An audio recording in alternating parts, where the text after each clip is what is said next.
تنصروا الله ينصركم ويثبت أقدامكم. Berpuasa bersama pemerintah. Keberadaan berbagai ormas dan thariqat di Indonesia yang diizinkan untuk menetapkan awal bulan selamanya akan menjadi pemicu perselisihan dalam menentukan awal bulan. Lebih-lebih ketika masing-masing memiliki metode yang berbeda. Pada ujungnya, perselisihan ini bukan hanya dilatar belakangi perbedaan metode penetapan hilal, tapi bisa jadi sampai merambah pada ranah politik dan gengsi golongan. Setidaknya, ada 3 bulan penting yang menjadi acuan kaum muslimin dalam beribadah. Bulan Ramadan terkait ibadah puasa mereka, bulan Syawal terkait waktu sholat Idul Fitri, dan bulan Dzul Hijjah terkait waktu puasa Arafah, berkurban, serta sholat Idul Adha. Terlepas dari metode yang digunakan masing-masing ormas, hal terpenting yang perlu kita pertanyakan, siapakah yang berwenang dan memiliki otoritas untuk menetapkan awal bulan yang terkait dengan waktu ibadah bagi kaum muslimin? Barangkali ada yang menjawab, semua ini dikembalikan kepada ijtihad masing-masing ormas, sehingga masing-masing berhak untuk menetapkan awal bulan sesuai ijtihadnya. Jika demikian jawabannya, tidak bisa kita bayangkan, andaikan Mekah Madinah ada di Indonesia. Masyarakat muslim yang berhaji di Indonesia akan melakukan wukuf di Arafah pada hari yang berbeda-beda.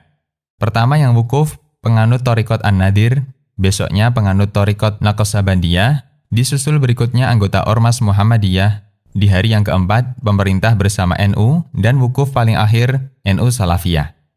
Sehingga mungkin satu hal yang patut kita syukuri, Allah tidak meletakkan situs perjalanan ibadah haji di Indonesia.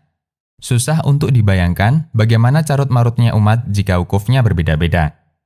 Untuk itu, satu hal penting yang patut kita pahami bahwa di sana ada ibadah yang hanya bisa dilakukan secara berjamaah, dilakukan bersama seluruh kaum muslimin. Semacam kapan puasa, kapan Idul Fitri, kapan Idul Adha, kapan wukuf di Arafah, dan beberapa ibadah lainnya.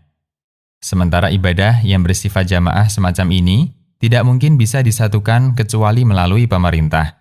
Karena satu ormas tentu saja tidak mungkin mampu melakukan demikian kecuali hanya untuk segelintir anggotanya.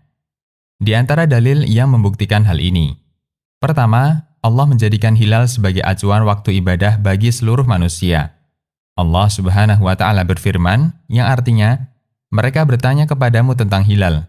Jawablah, hilal adalah mawaqit atau acuan waktu bagi manusia dan acuan ibadah haji.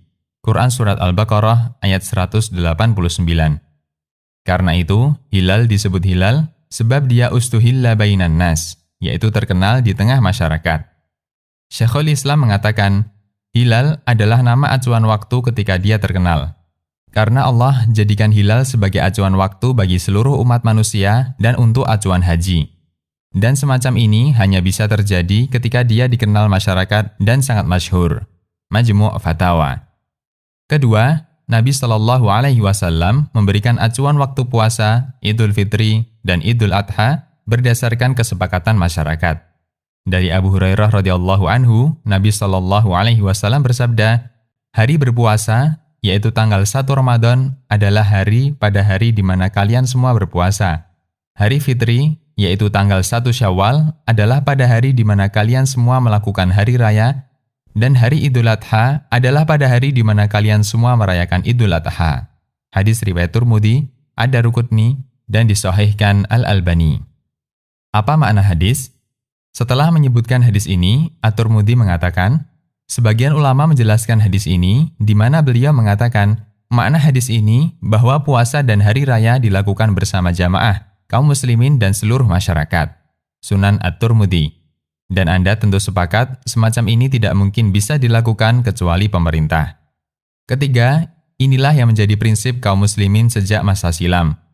Dalam kitab Al-Wajiz fi Aqidati Ahli Sunnah wal Jamaah dinyatakan, Ahlus Sunnah wal Jamaah memiliki prinsip sholat di masjid negara, Jumatan, hari raya, harus dilakukan di atas komando pemimpin. Amar ma'ruf nahi munkar, jihad, dan pelaksanaan manasik haji harus dilakukan bersama pemimpin, baik dia pemimpin yang jujur maupun pemimpin yang fasik. Al-Wajiz fi Aqidati Ahli Sunnah. Bagaimana jika ada orang yang melihat hilal sendiri? Semata laporan sebagian orang belum bisa menjadi acuan. karena pemerintah memiliki wewenang untuk menerima dan menolak setiap laporan yang sampai kepadanya. Lalu jika laporannya ditolak, apa yang harus dia lakukan? Syekhul Islam ketika ditanya tentang kasus orang yang melihat hilal sendiri, benar-benar melihat bukan sebatas prediksi hisab, sementara laporan dan persaksiannya ditolak pemerintah, apakah dia wajib berpuasa sendiri? Beliau mengatakan, apabila seseorang melihat hilal Ramadan sendirian atau melihat hilal Syawal sendirian, apakah dia wajib berpuasa atau berbuka karena telah melihat hilal? Ataukah dia berpuasa sendiri, namun tidak boleh berhari raya kecuali bersama masyarakat? Dalam hal ini ada 3 pendapat, dan semuanya merupakan 3 keterangan yang berbeda yang pernah disampaikan Imam Ahmad. Pertama, dia wajib puasa dan berbuka, yaitu tidak puasa di tanggal 1 Syawal dengan diam-diam. Ini adalah madhab Imam Asy-Syafi'i.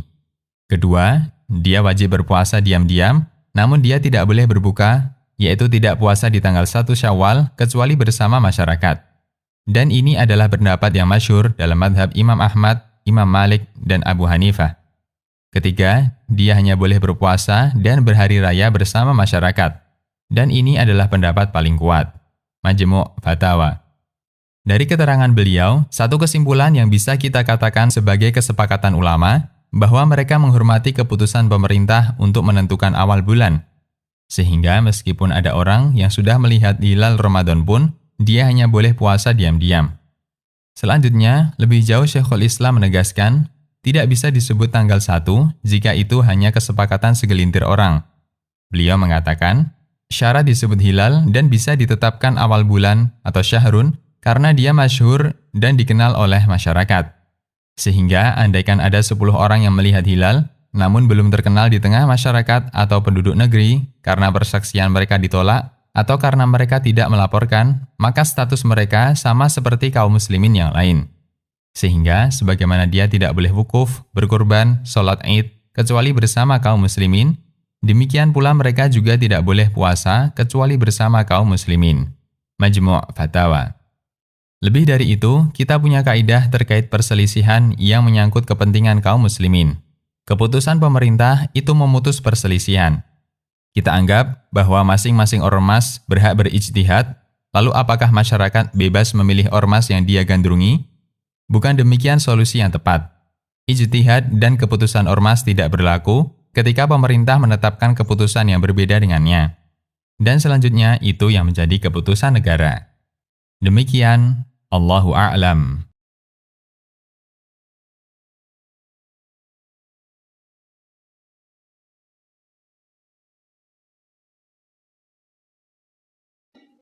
Pergi ke negeri kafir itu darurat. Apa arti darurat? Andai umpamanya kita sudah tidak bisa lagi sholat di Indonesia, dilarang sama pemerintah sholat, baik sendirian di rumah apapun berjamaah, kita berarti harus hijrah tinggalkan Indonesia semuanya. Paham?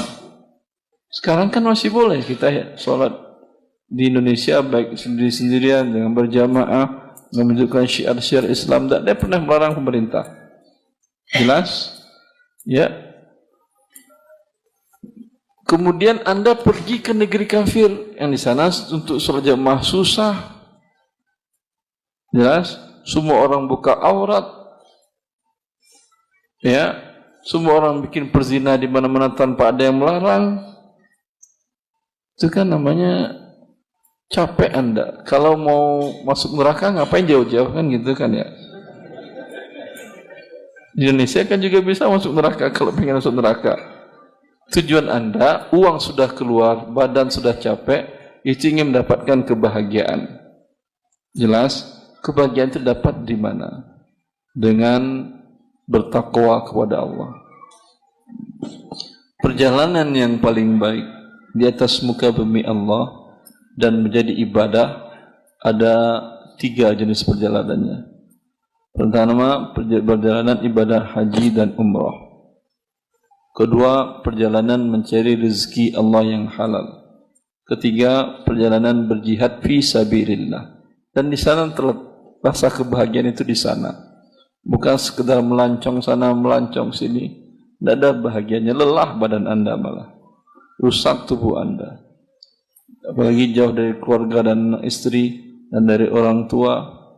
Karena safar itu adalah qit'atun minal azab. Namanya perjalanan jauh itu merupakan azab siksaan. Kapan berarti boleh melakukannya? Ketika tadi, bila ada tujuan untuk mencari keridhaan Allah Azza wa Jalla.